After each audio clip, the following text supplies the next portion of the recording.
a country written off as weak, a prime minister nobody had heard of 6 months ago, a political party trailing by 25 points in national polls, and a president of the United States who spent months mocking that country, threatening its economy, calling its border artificial, and suggesting it should simply stop existing as a sovereign nation and become America's 51st state instead. Everything pointed in one direction. Canada would eventually fold. It would negotiate quietly, make the necessary concessions, and return to the comfortable arrangement it had always had with its powerful southern neighbor. That is what Washington expected. That is what the polls suggested. That is what conventional political wisdom predicted. And then something happened that nobody in Washington had planned for, and nobody in Ottawa had dared to believe was possible. Canada said no, then it said it louder. Then it went to the polls on April 28, 2025, and delivered one of the most stunning electoral reversals in the history of any democracy on earth. And then its newly elected prime minister walked into the Oval Office, sat down across from the most powerful leader on earth, and said 6 words that stopped the world: Canada is not for sale. Good evening and welcome to this special report. Tonight we are going to take you through the complete, verified, documented story of how Trump's trade war and annexation threats against Canada collapsed politically, economically, and diplomatically, producing consequences that no analyst fully predicted and that every nation on earth is now studying with intense attention. Every fact you hear tonight is sourced directly from CNN, NPR, CBC, CBS News, Newsweek, and Axios. Not a single claim in this report is speculation. Not a single quote is paraphrased or approximated. This is the verified story of one of the most consequential confrontations in modern North American history. And it matters to every family on both sides of that border, and to every nation watching from beyond it. To understand the full magnitude of what unfolded, we must begin with what Trump actually did, because the verified facts are dramatic enough without a single word of embellishment.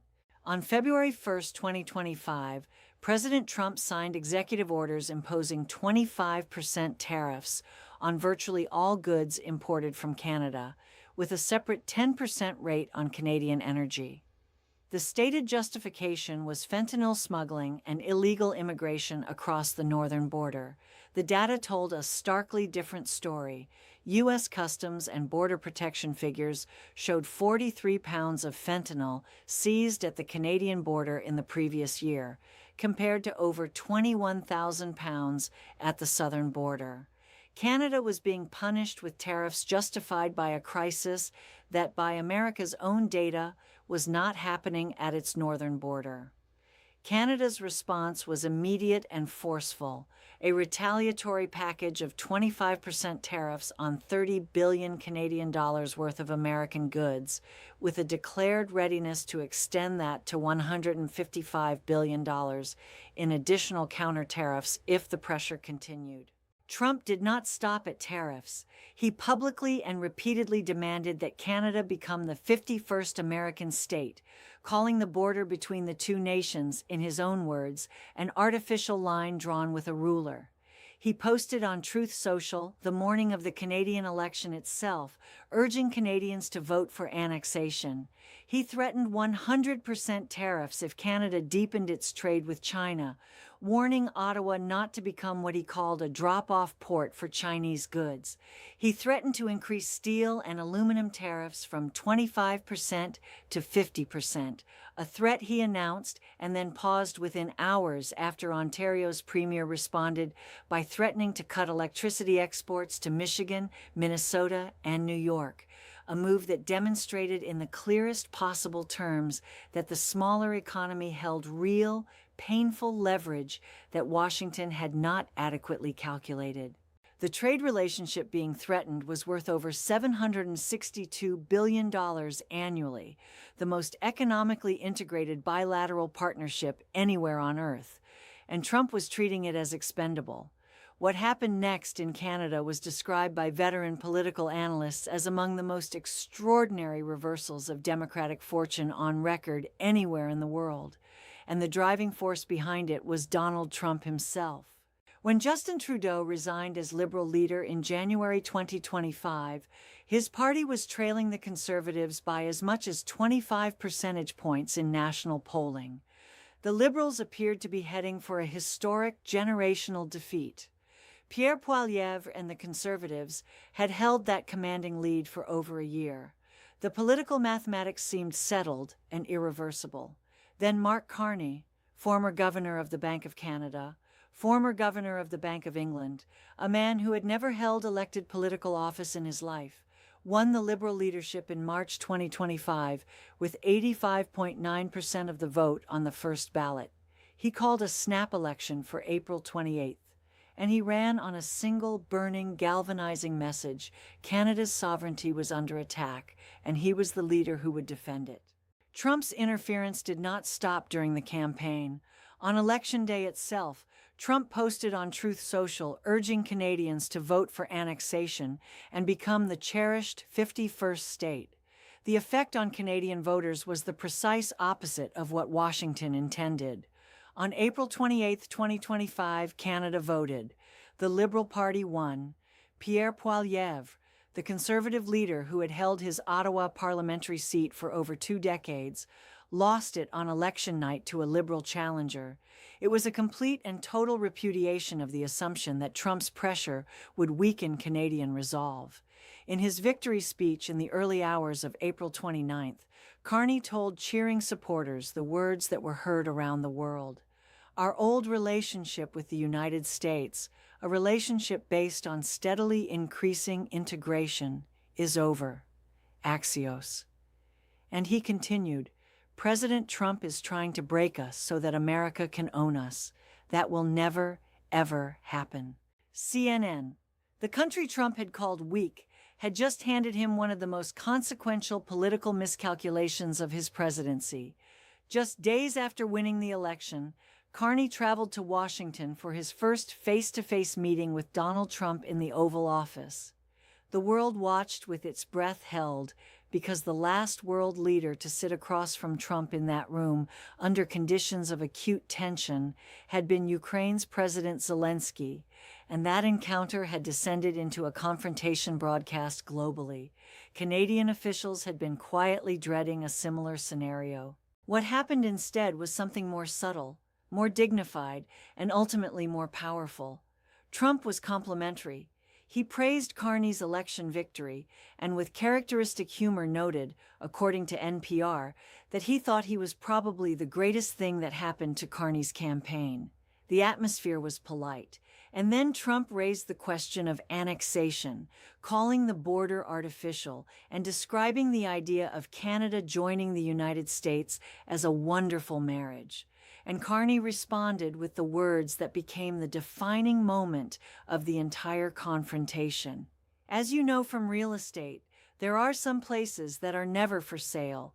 We're sitting in one right now, Buckingham Palace, that you visited as well. And having met with the owners of Canada over the course of the campaign the last several months, it's not for sale, it won't be for sale, ever. Wikipedia. Trump replied, "Never say never." Carney repeatedly said, "Never." White & Case, LLP.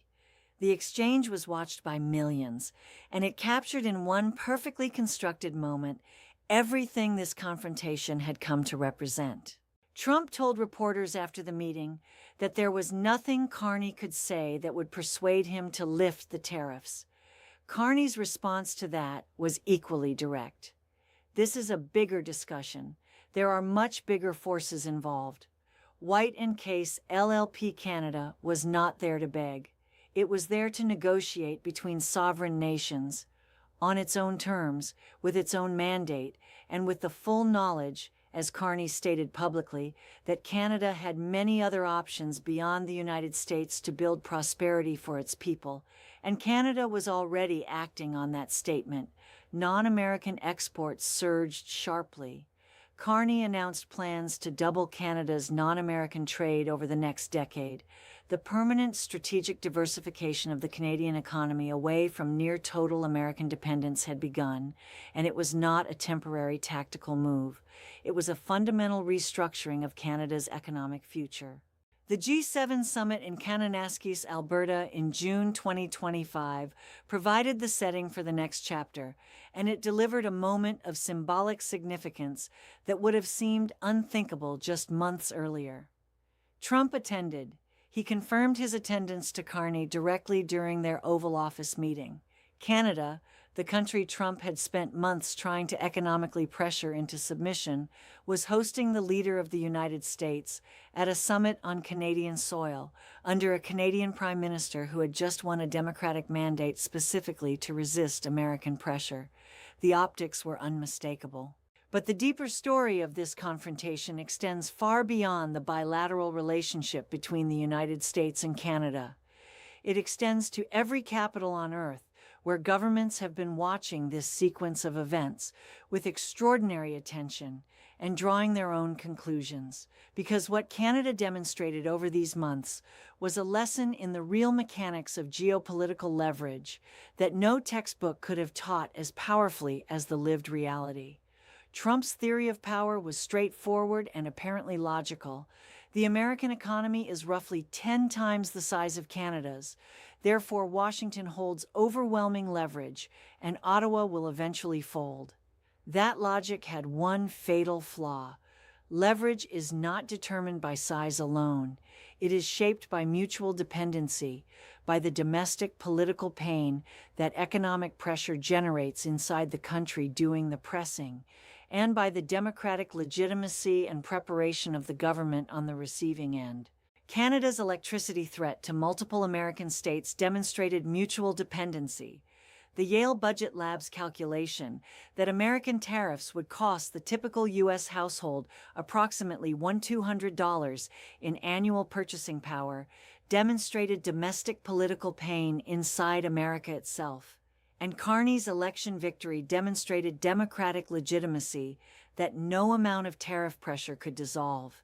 In Berlin and Tokyo and Seoul and every capital where governments have felt the weight of American economic pressure, the Canadian story is being read and reread. The assumption that American market access overrides all other strategic considerations, that no country can ultimately say no to Washington when the economic stakes are high enough, was tested in real time against a smaller, determined, democratically mandated government, and it held less firmly than Washington had calculated. So let us end tonight with the full documented truth of what this extraordinary confrontation revealed and what it means going forward. Trump imposed 25% tariffs on Canada, justified by fentanyl data that his own border agency directly contradicted. Canada retaliated immediately with $30 billion in counter tariffs. A Liberal Party trailing by 25 points surged to electoral victory on a platform of national sovereignty. Ontario threatened to cut America's electricity.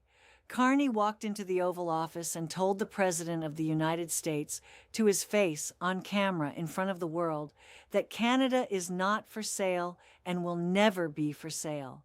And in his victory speech, Carney declared in words now confirmed by multiple major outlets, "The old relationship we had with the United States based on deepening integration of our economies and tight security and military cooperation is over."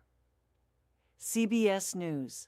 That sentence, 6 words at its core, is the sentence that every trade minister, every foreign affairs official, and every head of government on this planet is now sitting with.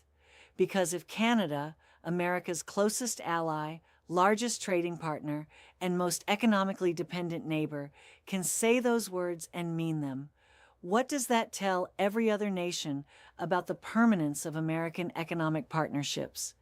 What does it tell every ally currently calculating whether Washington's commitments are reliable? The answer to those questions is still being written. The tariffs have not all been lifted.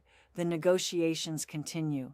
The relationship remains strained in ways that will not heal quickly or easily, but what is already written, verified, documented, and confirmed is that a country told to surrender said never, and the world heard it, and the world has not stopped thinking about what it means. We will bring you every verified development as this story continues. Stay informed, stay engaged. Good night. Trump gave Canada an ultimatum. Carney walked into the Oval Office and said some things are never for sale. Canada built 4 Arctic military bases. Canada signed a deal with China. Canada said we will no longer rely on America. And now every ally watching from Tokyo to Berlin to Riyadh is reading the Canadian playbook and asking the same question. What actually happens when America's closest friends decide they will not blink? Every chapter of this story is on this channel right now, on the screen beside you.